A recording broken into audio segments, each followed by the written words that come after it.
Good morning and welcome to Grim Survival. Shalom, everyone, and happy Thanksgiving. I have been instructed to read the book. I've been instructed to read the book, and I figured I'd just do it live because it's easier. Yeah, why not? I don't expect many people to show up, but hey, if anybody does, that'll be fun. So, as I typically do, or have been doing lately, when I start a Bible reading, I have been quoting and reading the Shema. The Shema is found in Deuteronomy chapter 6, starting at verse 4. So, I will start with that, as usual. So, verse 4, Hear, O Israel, Yahweh our Elohim, Yahweh is one, and you shall love Yahweh your Elohim with all of your heart, with all of your being, and with all of your might. Amen. For those of you who are maybe new to this, I am not a preacher, I'm not a pastor, I'm just a dude reading the Bible, okay? That's how that works. And yeah. Oh, good morning and happy Thanksgiving. I am going to be reading from the scriptures. I left off at chapter 20, Genesis chapter 20, also known as Bereshit chapter 20, which is what it says in Hebrew. And as normal, I will be butchering Hebrew words throughout this reading. Yeah, I will try to, here, let me try to log in here so I can actually see comments. I forgot to do it. I know I usually have it on my computer, but where is it? Yeah, I'll have to mute my computer. This is going to be an interesting Bible reading. It really is. I've never done this live before, and yeah. Good morning and happy Thanksgiving to everyone showing up. I'm going to have a good turkey day. I'm going to have turkey.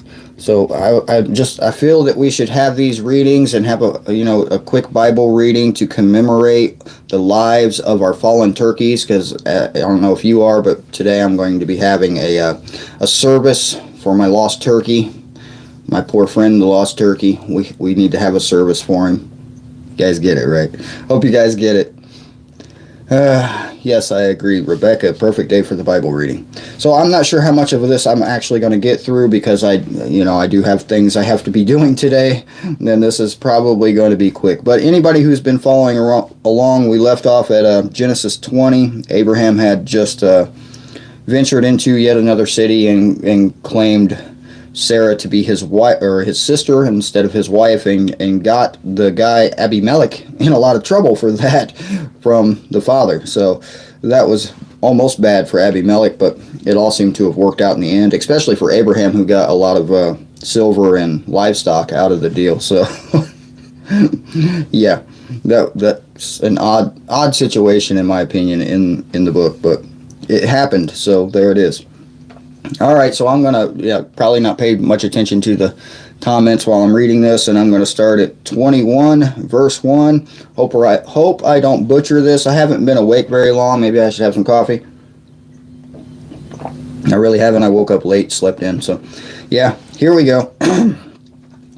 And Yahweh visited Sarah as he had said, and Yahweh did for Sarah as he had spoken. If you remember, they had a covenant with the father that Sarah, being 90 to 100 years old, was going to conceive. So, 2. So Sarah conceived and bore Abraham a son in his old age, at the appointed time of which Elohim had spoken to him. And Abraham called the name of his son who was born to him, whom Sarah bore to him, Isaac. It's actually spelled in Hebrew Yitzchak, but Isaac, so we'll just stick with that because it's a lot easier for me not to butcher. I got a hair on my contact. That's annoying.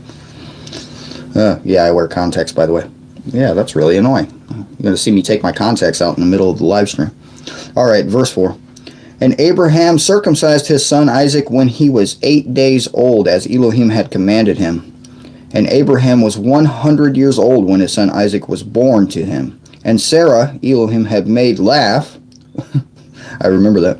And everyone who hears of it laughs with me. And Sarah said, yeah. And she said, who would have said to Abraham that Sarah would nurse children? For I have borne him a son in his old age. And the child grew and was weaned, and Abraham made a great feast on the day that Isaac was weaned. So time is really skipping forward here when they go from birth to weaning in 2 sentences. And Sarah saw the son of Hagar, the Mitzrayite Egyptian, who she had borne to Abraham, mocking. So if you remember, Abraham had a previous son with his wife's servant. She was an Egyptian, also called a Mitzrayite in traditional Hebrew. So she said to Abraham, "Drive out this female servant and her son, for the son of this female servant shall not inherit with my son Isaac." She's kind of mean. I mean, just saying, that's kind of mean. I mean, that was her fault to begin with, if I remember correctly. And the matter was very evil in the eyes of Abraham because of his son. But Elohim said to Abraham, "Let it not be evil in your eyes because of the boy and because of your female servant. Whatever Sarah has said to you, listen to her voice, for Isaac your seed is called. And the son of the female servant I also make a nation, because he is your seed." And Abraham rose early in the morning and took bread and a skin of water, which he gave to Hagar, putting it on her shoulder, also the boy, and sent her away. So he packed him up a bug-out bag and said, "Be on your way." And she left and wandered in the wilderness of Beersheba. And the water in the skin was used up, and she placed the boy under one of the shrubs. And she went and sat down by about a bow shot away. About a bow shot away. That's not too far. And she said, "Let me not see the death of the boy." And she sat opposite of him and lifted her voice and wept. A little sniffly. And Elohim heard the voice of the boy, and the messenger of Elohim called to Hagar from the heavens, and said to her, "What is the matter with you, Hagar? Do not fear, for Elohim has heard the voice of the boy where he is. Arise, lift up the boy, and hold him with your hand, for I make a great nation of him." And Elohim opened her eyes, and she saw the well of water. And she went and filled the skin with water, and gave the boy a drink. That must have been amazing. Just, it wasn't there, and then suddenly it was. Water. Yeah. Stockpile water if you haven't done so. Verse 20. And Elohim was with the boy, and he grew and dwelt in the wilderness, and became an archer. And he dwelt in the wilderness of Paran, and his mother took a wife for him from the land of Mitzrayim, Egypt. And it came to be that at the time of Abimelech and Pickle, it says Pickle, P-I-K-O-L, so Pickle. I'm bad with Hebrew words. The commander of the army, Pickle was the commander of the army, and he spoke to Abraham, saying, "Elohim is with you in all that you do. And now swear to me by Elohim not to be untrue to me, to my offspring, or to my descendants. Do to me according to the loving commitment that I have done to you, and to the land in which you have sojourned," or dwelt, I guess would be the other translation of that. And Abraham said, "I swear." And Abraham reproved Abimelech because of the well of water which Abimelech's servants had seized. And Abimelech said, "I do not know who has done this deed. Neither did you inform me, nor did I hear until today." So Abraham took sheep, cattle, and gave them to Abimelech, and the two of them made a covenant. There are a lot of covenants made in this book. And Abraham set 7 ewe lambs of the flock by themselves. And Abimelech asked Abraham, "What are these 7 ewe lambs which you have set by themselves?"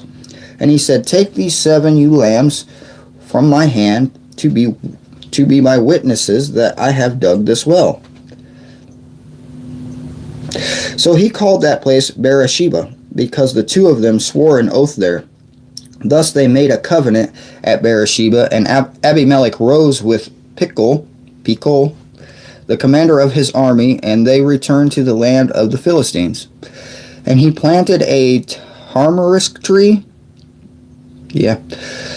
in Beersheba, and there called the name of Yahweh the everlasting El. And Abraham sojourned in the land of the Philistines many days. I'm getting better at reading this. I really am. I hope. Oh, I got comments. God bless all of you and your families as well, Sarah. Everyone in there. Thank you guys for listening. Look, we got 9 people in the chat. That's 9 more than I expected to show up. It really was. But I suppose Bible readings isn't everyone's thing to do on Thanksgiving Day morning. I will probably leave it off right there because, like I said, I do have things to do, and I have to leave here in about 20 minutes. I could probably do one more if you guys want me to go through one more chapter. It's earlier than I thought it was. It's only 10:21 here. So if anybody would like, let me know. I'll go ahead and get through 22 while I sip some coffee.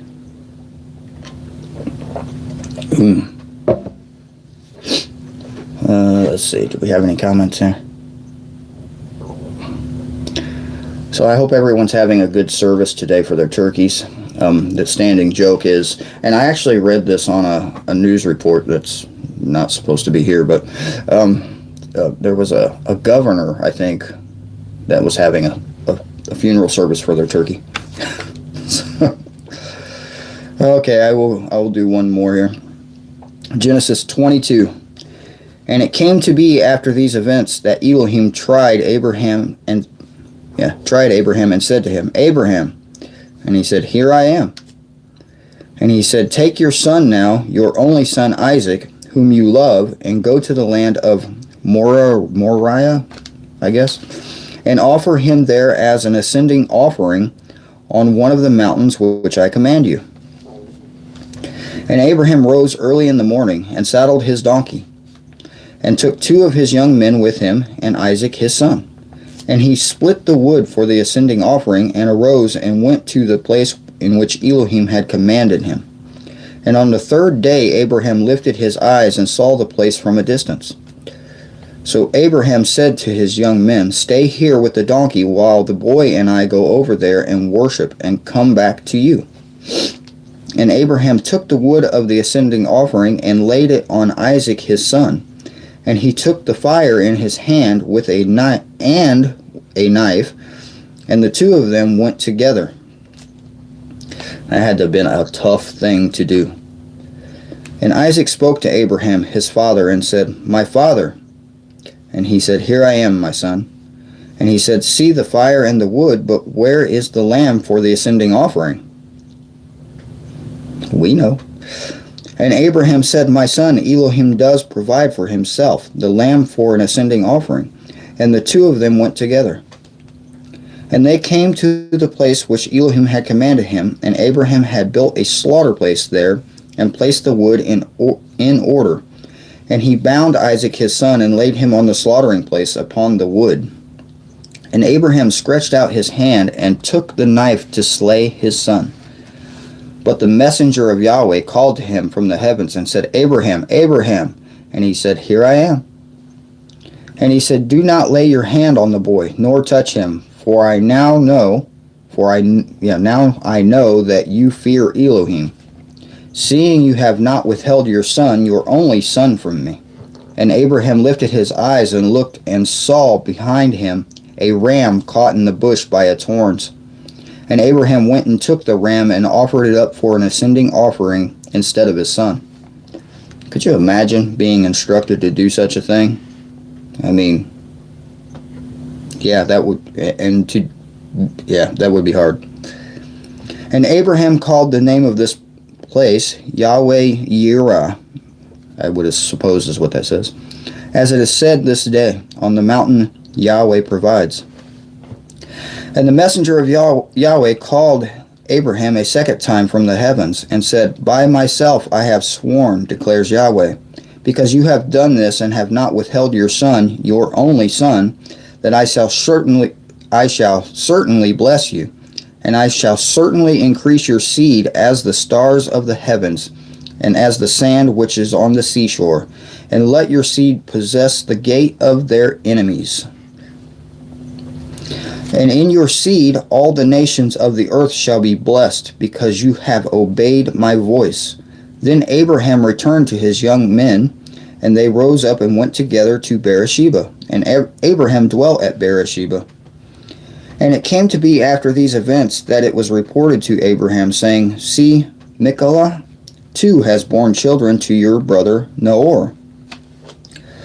Utz, or Utz, his firstborn, and Buz, so it says, B-U-Z, his brother, and Quimael, the father of Aram, and Kasad, and Hazo, and Philidus, and Yippada, and yeah, I'm bad with these names, and Bethael, and Bethael brought forth Rebekah, these eight Milcah, or Milcah, M-I-L-K-A-H, so it says Milcah, bore to Nahor, Abraham's brother.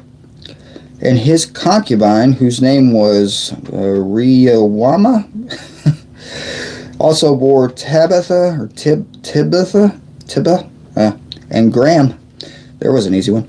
And Tasha and Makala. Okay, I got through the names. Oh, wow, that was the end of that. Oh, I'm bad with those names. I really am. Maybe I should learn Hebrew. Who thinks I should learn Hebrew? Probably. I probably should learn Hebrew. I'm using a Band-Aid for a bookmark. Happy Thanksgiving, Zook Valerie. Can I call you Valerie? I hope so. Ooh, I like that little green emblem from the coffee club members. Cheers. Thank you. I do have my King James over there, which has some of the names a little easier to read, but I don't really like the King James all that much. For anyone who doesn't know, I'm actually reading from the scriptures. This is a full Bible. It goes from, just like the King James, front to back, all the way through what is referred to in this one as the Old Covenant and the New Covenant, not the Testament. So, yeah. And yeah, it is about 10:30 my time, and I have probably about 20 minutes before I have to go, so I probably don't have time to get through any more. But I will tell, I had a dream. I won't go into it in detail, but basically I was instructed to read this book this morning. I was instructed to do so. Wasn't quite as drastic of an instruction as taking my only son to the top of a mountain with a blade. I just can't imagine that personally. I don't understand. I understand, but I don't know. I guess I don't know if I could do it, to be honest with you. I don't know if I could do it. I would know I would be instructed to do it, but I think I would be more like Jonah and trying to find me a whale to climb into, but I don't know. I don't know if I could do that. My only son to the top of the mountain as an offering. It would be really hard to do. My nose is a little runny. I guess I got the stuff I'm passing around. Better wear a mask.